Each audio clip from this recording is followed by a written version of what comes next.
Welcome to What Are You Sporting About podcast, a podcast about business, employment, sports, and entertainment to help educate, support, and guide you to your next level. Here's your host, attorney Sivonnia DeBarros. Hi, everybody. It is Sivonnia DeBarros, the protector of athletes, also the licensed attorney for the SL DeBarros law firm, also the founder of that firm, and the author of 2 best-selling books, What Are You Sporting About? And the new Athletes Making Moves. If you have not seen or heard about this new release, make sure that you go over to athletesmakingmoves.com right now to get your copy. And all throughout this month, we are doing beautiful campaigns. So make sure that you get in the know about those campaigns so that you can definitely enter to win free books, free Kindle versions, all types of stuff. So I'm super excited about that. Now, without further ado, I have Dr. Micheal Jones. Some of you may know him as Coach Micheal Jones on this call today. And I'm super excited because we are going to be talking about faith. And for some people, also basketball. So that may marry 2 of folks' favorite things. So I'm super excited about it. Let me introduce him to you guys who don't know him. So he is the head men's basketball coach at Pasco-Hernando State College, also a psychology instructor. He has a doctorate in sports psychology and performance, which is amazing because a lot of people need to understand how to really deal with the people that they're coaching. He is a registered mental health counselor. He is a basketball researcher, author, and also a speaker. So welcome him to What Are You Sporting About? Thank you for coming onto the podcast. Thank you for having me. Is there anything in your background that you want our listeners to know about you, other than what I've said? Well, I guess, not really. I think that's probably the gist of it. I mean, some things that they may not know. I love to fish. I'm an outdoorsy type person, which is still a sport, but very easygoing guy. But yeah, that's just the makeup of me. Love it. Love it. I want to know, though, just right off the bat, what made you think about faith and basketball as, going hand in hand? Sure. Probably back in like 2000, I would say maybe 10. No, a little earlier than that. I think I'm a real faithful type guy. I'm not a perfect guy, but I do love the Lord and He is my Savior. But at the same time, I was faced with something at home where in 30 minutes, Spirit just felt me to write this down and I wrote it down. And what I did, I just formulated it into a book. And what it did, it just kind of gave me an idea of how to help people in basketball and what their purpose is and how is that related to, their faith walk. I like that. What's the name of the book? It's called Motivating Illustrations of Faith in Basketball. I think I published it in like 2013 when my son was born. And so, ever since then, I actually been coaching from that and, try to inspire other coaches and athletes through that. So it's been a great journey. There's something about having kids that kind of give you epiphanies. So a lot of people always ask me, what made you want to represent athletes and do this and do that? Right. And I always tell them, wanting to represent athletes was something that I've been wanting to do for a long time. And being a former athlete myself, it's like, okay, these are my people. I understand a lot of things that they're dealing with internally, externally. But I didn't feel like I had the opportunity or the connections to really go full throttle with that.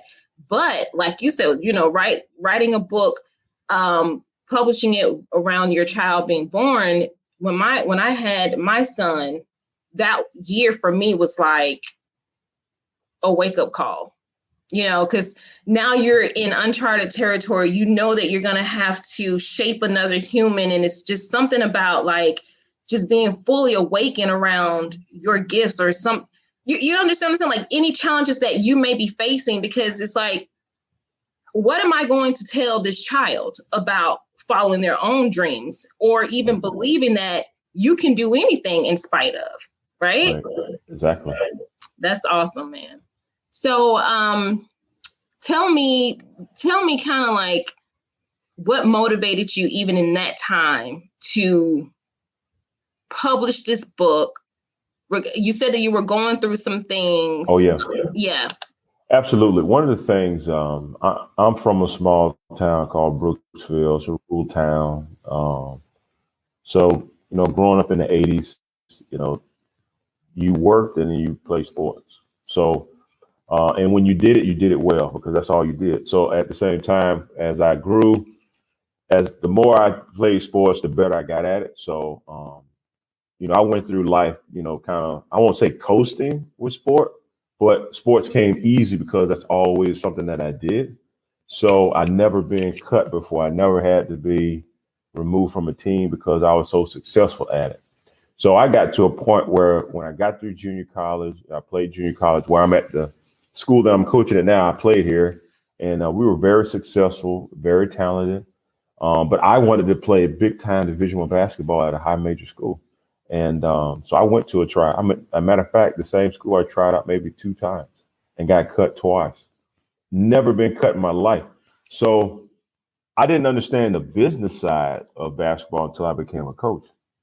So as an athlete, you don't really understand what the business side is. So during that time, I was in a depressed time. Didn't want anything to do with basketball. Now I still went and played, pickup because I loved the game, but I knew where I wanted to be and I couldn't be there. And that was very disappointing for me. So God kind of just took me away from basketball for a while and then gave me something to go back to basketball with, to show that you're doing the right purpose. You don't have to be an NBA player, which is, every young kid's inspiration to do, which I still love. But once I start understanding that there's more to life and more that I could do with basketball than just being a ball player, then I was content. I was fulfilled at that point. So that is what it kind of inspired the book, just going through that disappointment and understanding that basketball is just bigger than being a ball player. I love it. So in this moment, in the epiphany that you received from that, and I'm going to pose this question. I want to know, what does What Are You Sporting About mean to you after having that understanding? Pretty much just understand now I have a purpose. I have a focused purpose where I can help athletes, not just going through my situation, but anybody in the walks of life of basketball. I've got to a point where now that if at any position that you're in, whether you're a coach, you're a ref, or you're a ball player, or you're a commentator, I have something to give to you based on what God has given me. So I have a purpose to what I to do now with basketball. In fact, before I wrote the book, there was a book that was authored by Robin Raines about James Naismith that kind of helped bring me back to the roots of what basketball was, and understanding that it was mainly based on how basketball was designed to help people understand about who Christ is. And once I understood that, now I understood that, well, I've met my mark. Now I can help others meet their mark, where you just have to learn how to be content, successful where he wants you at. You don't have to be at the highest level of basketball to be successful. And that's what the misconception is. I think the misconception is I have to be this elite ball player to be successful, and you don't. Yeah, I definitely dig it. I want to point out something you said, though, because it just feels so important the way you said it. You have a newfound focus, purpose. Mm-hmm. And a lot of times, like, I didn't even think about focus being on the purpose, because generally people think of purpose just being purpose, something that you find, you recognize it, and then you just move forward in the world with whatever your purpose or your drive, your mission is to accomplish, right? Right. But I love how you put focus on it, because now it's like, okay, I can move forward with this idea and this yearning desire to truly help other people, but I know exactly who I'm supposed to help and how I'm supposed to help them. Mm-hmm. So how did you even figure out like it had to be a focused purpose instead of just I found my purpose? Well, the way that if you could see the book, you would kind of get an understanding. My book is almost like in a devotion format, but it's more like for a lifestyle format. Like if this is your position, this is what you're supposed to do. So it's kind of like a guide to help teach them, okay, if this was, so like, for example, if the gym was the church and this is your position, how would you come in here and treat it as such? So again, so if I'm a two-guard and then I'm not saying technically you're going to be a prophet, but let's just use that for example. What do prophets do? Well, what does two guards do? So the same thing that you do to prepare yourself for a game and get yourself prepared to compete is the same way you have to get yourself prepared to understand what's my purpose with him upstairs, to understand like how do I make an impact no matter if I win or lose this game? Because again, somebody has to still win, somebody has to lose. But overall in that competition, what did I gain by giving God glory? And that's what we have to understand in each position that we're in. So if you look at the starting five, I call that like the 5-4. If you look at coach, a coach is no different than what a pastor or a preacher is or a teacher. So again, we have a platform as a coach to teach and preach, but at the same time, it's up to us to help our kids to understand that. I like that. And I think that's very, very important. I love how you say that you are on a mission to helping people find or implement their faith journey, right? But when I think about faith, I think about it in two different ways. I think about having faith, but then I also think about what is your faith? Correct. Like who do you worship? How do you separate the two for someone who may read your book and think, okay, well, if I worship God or whatever higher power they believe in, right? How does that translate to actually having faith? Because that's two different things. You can still be a believer, right? You can still believe in Christ, but then if you don't have faith, it almost seems like it's counterintuitive. That's correct. That's key. Because, okay, so this is how the sports psychology piece comes in, because they call it confidence, right? But in my word, I call it faith. Okay. Now, it's hard to go in and compete against a team that's on paper that's better than you, they're bigger than you, and based on tradition, they're just more successful than you. Now, what do you have going into that game besides stats that's going to allow you to have the gumption to go in there and compete at a high level? If you don't have some type of level of confidence or faith in you to compete against people that are on paper or technically better than you, then how are you going to defeat the odds? This is why we love what we call your underdog stories of teams that don't look like they're supposed to win against certain teams, because on paper, they don't measure up. But because they live by a different principle of faith, which you do declare that there is a significant difference. And it is because if you don't have it, then there's a high level of competition that you will not reach. And that's something that you can't really explain a whole lot, but you have to experience it through the tribulation of playing so many games, or practicing and trying to, achieve a goal. So if you don't achieve your goal, then I don't know how you can come in and work, have 2-3 days of practice a day in one day, and you're trying to win and you don't believe in what you're doing. I don't know how you're going to be successful without faith, to tell you the truth, because you have to believe. If you're setting a goal, I wish everybody could reach a goal as soon as they think of it. But goals are not designed like that. Goals are meant to be reached So in between right now, my present until my future goal, in between there has to be a measure of faith in my short-term memory and also my long-term memory that I'm also working on each and every day to get to that long-term goal. Because if not, I don't even care what goal you set. You're not going to reach it because you don't believe you can get there. Yeah, I totally agree. You said before too that, a lot of guys are only think that they can do the best work or have to be at this high level of the sport to have accomplished some form of purpose. I'm wondering, why is that? Why do they think that is where they need to be? And what kind of work is involved in helping them to reorient the way they even think about the sport and where they can be positioned to really do the best good? Oh, absolutely. I can answer that one. I like that question. I've actually have formulated some type of thought.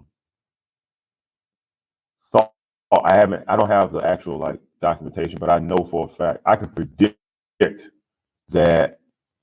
Well, we already know there's only 1% chance that an athlete is going to be a professional athlete, right? And then academically, we know that 60% females are going to graduate from college versus the 40% males is going to graduate from college, right? So I got a better chance of getting a college education than I do being a pro athlete, which they have studies on. So if you look at it from that perspective, when it comes to me being a pro athlete versus me being a coach or official, I got a higher percentage to being a coach and an official and probably make more money than I do as a professional athlete. So when you talk about getting this new generation of athletes to understand how can I make an impact and don't have to be at the highest level, well, you can do it as being a coach or a ref or any other capacity in that sport. Because if it's really based on the dollar amount, and if they took the money away from those professional sports, would you still love it the same? Because now you got to figure out, well, what's my motive? Am I going because I love it and that's what I want to do for a living? Or am I only going because I can make so much money doing that? And to be honest with you, you can do a lot more things with your sport than just being a high performing athlete. Because again, we're not machines. I wish I could play ball for the rest of my life, but there's a thing called father time that you just can't keep up with, and you have to transition into something else. So just getting back to your question, I think that if we can really push for young men and women to be more coaches and more officials, they'll be a lot more successful and show a lot more percentage of being successful in a high level in that than trying to perform. Yeah. And I also think that sometimes, although athletes work themselves so hard to reach those professional, plateaus, those levels, that it also takes a lot away from them in terms of the love that they did or used to have for the game, because now there's so many additional pressures that are put on the athlete, and often the personal side of the person is lacking and it's not developed. It's all about what I have to do to make the dollars to handle whatever outside issue is happening around them. So I do like and appreciate the fact that there are other ways that athletes can utilize the talents that they have, even if you're not an athlete. Like your purpose, that may be something that you want to do. And I always tell people, if you've read What Are You Sporting About, a lot of people know now that I've always wanted to be an Olympic athlete. Sure. That didn't happen, and so faith, the belief part of faith, is one of those things where you really should be constantly asking for understanding, guidance, and putting me in the place where I'm supposed to be, not necessarily a place where I want to be, because when you're in the place where you want to be or where you put yourself at, it may not always work out the way that you want it to work out, right? That's right. Yeah. So this purpose conversation is something that one of the reasons why I even wrote, what are you sporting about? And this is why I asked my guests, what does that question even mean to you? Because it does dive into a purpose question. And not everybody sports about the same thing. And I really love the fact that you even wanted to come on this podcast to talk about faith, because I haven't talked about this, with people, but I know that it's something for me where my spiritual beliefs, as well as me having faith, is something that has gotten me through, right? But how do you even help the athlete who is down on their faith, like who is saying, okay, well, all these things aren't happening for me. You got cut twice from a team and you've never been cut before. Like, how do you even pick yourself up from that? How do you pray and say, God, can you please help me? Are you going to even help me? How do you even believe that something will help you in that moment? You're absolutely right. And I think here's one of the biggest things. There's a researcher called I believe his name is James Fowler, and he has what we call the theory on faith development. And by age group, they have what we call like stages of faith. So, and long story short, I brought that up to say this, is that based on how you grew up and what level of faith capacity that you have until that point where life hits you hard will probably dictate how long or how short you will bounce back in the thing that hurt you, that you love the most. So the very thing that I love the most hurt me when I got cut twice. But the very thing that I love the most never went away from me because my foundation of faith was strong. So for those athletes that don't thrive from that dimension, they will struggle to bounce back, but they just need the right person to help regenerate their faith that was always there in the beginning. And I think us as leaders, coaches, and whatever capacity that you're in have to remember that every athlete is not going to be on that forefront stage, which is fine. So it takes a person of good, clear vision to help them understand that I know this is where you're going to go, but I want you over time to look at these other options of how much more that you can be in this level, because success is success no matter what you do. But if it's not purpose filled, then it's time wasted, and that has a expiration date on it. And I know it's great being on high stages and TVs and performing and doing well, and that stuff is great. But if it doesn't happen, can you still do it at a certain level and be content and happy because you're in what you love? Because when you love what you do, you don't have a problem going to work every day. You don't have a problem helping people, and you have a more peace about yourself, about when you do things for people. Yeah. Stacia, one of our viewers, she says that this is so powerful because more young people need to think about that. It's not just about the money. And we've seen over and over again where people are ascending to these levels based on pure talent, but with the lack of purpose, they are starting over from zero, and sometimes less than that, because the money is not there anymore. And now you're having to pick yourself up in ways that maybe you would not have had to if you operated by faith and allowed that faith or God, if you believe in God, to put you where you are supposed to be. And it doesn't mean that you can't go and play professional basketball, whatever professional sport it is that you want to be in. But also, I believe also having faith and praying about your position will give you additional clarity about what you need to do in that space while you're there. Absolutely. Yeah. And like I said, I think, was having a sports psychology doctorate degree and being an African-American male, there's a lot of athletes that don't really understand what sports psychology is all about.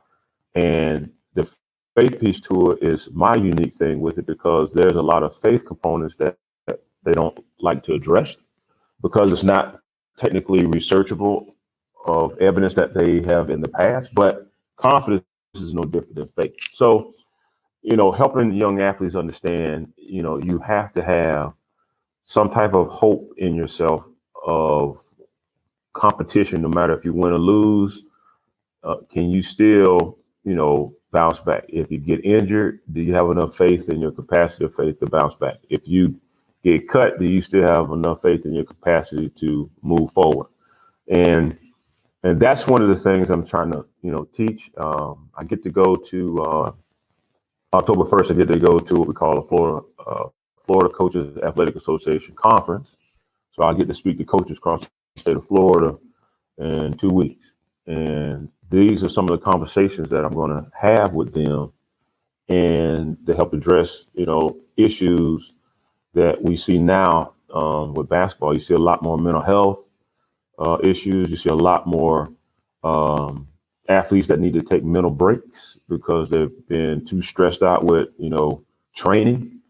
And we as coaches have to be sympathetic and have some empathy with those athletes to help them understand, to help them bounce back. Because if we're like old school and we're taught old school, and I was taught old school, we can mistake that as weakness. But the truth of the matter is that they need a mental break because they're mentally breaking down. And sometimes we mistake that. Yeah.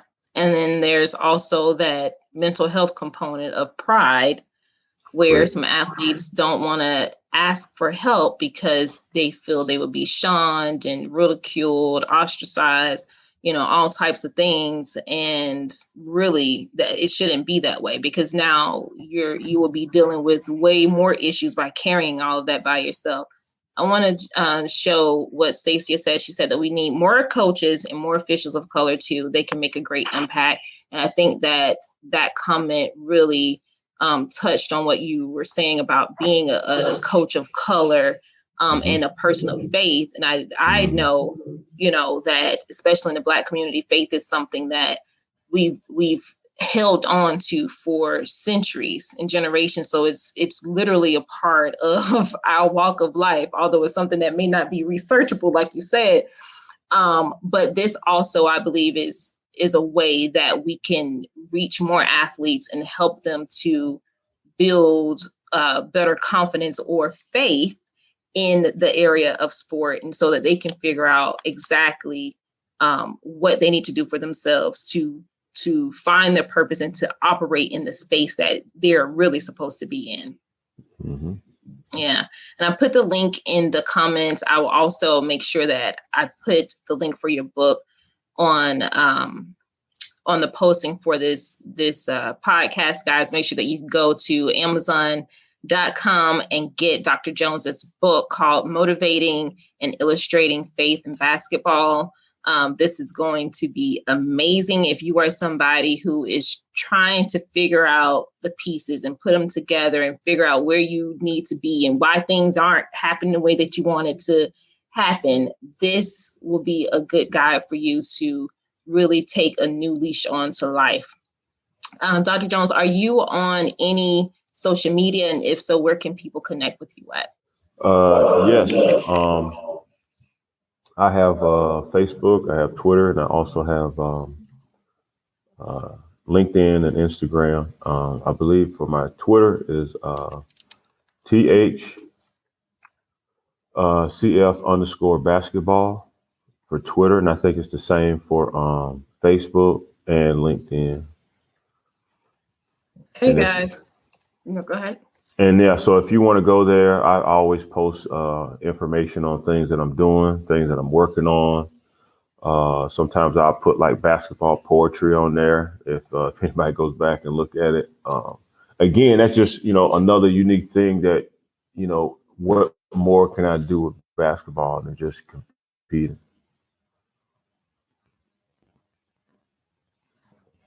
I love it. Love it. Make sure you go and get his book, you guys. All right.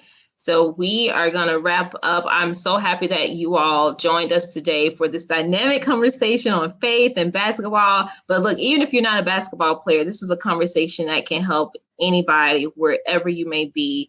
Reach out to Dr. Jones if you want to connect further or to just take in some of the content that he posts on his social media pages. Go to Amazon, get his book, so that you can have a way to implement the things that we've talked about into your daily life. Again, I am Sivonnia DeBarros, protector of athletes. To supplement all this faith talk, make sure you go to prosportlawyer.com and get our book, What Are You Sporting About? A bestseller to help you really figure out and find your purpose and kick that pro-victim personality. And check out Athletes Making Moves, especially for our student athletes, so that you can dominate name, image, and likeness like a boss. Until next time, I will check you guys later. Ciao. Thanks for joining us this week on What Are You Sporting About podcast. Make sure to visit our website, prosportlawyer.com, where you can subscribe to the show in iTunes, Stitcher, or whatever your favorite platform is, so you'll never miss a show. And while you're at it, if you found value in the show, we'd appreciate a rating on iTunes or iHeartRadio. Or if you'd simply tell a friend about the show, that would help us out too. If you like the show, you might want to check out our book, What Are You Sporting About? Attorney Sivonnia DeBarros is available for private consulting at sldebarros.com. And remember, we're here to educate, support, and guide you in your journey to success, because we're all sporting about something.